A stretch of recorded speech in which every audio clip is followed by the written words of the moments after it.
Gubernur Sumsel Alex Nurdin mengingatkan kepada PNS di lingkungan Pemprov Sumsel, tunjangan perbaikan penghasilan atau TPP yang diterima oleh PNS akan menjadi haram jika tidak diimbangi dengan disiplin dan kinerja yang baik.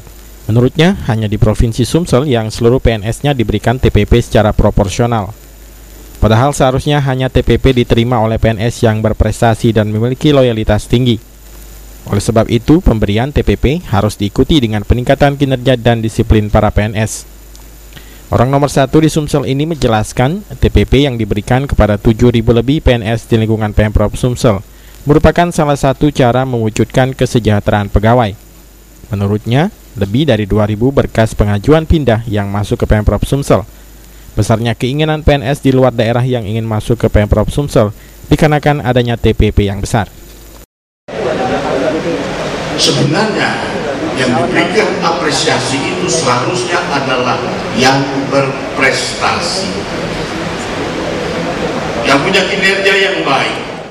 Wibisono, PAL TV.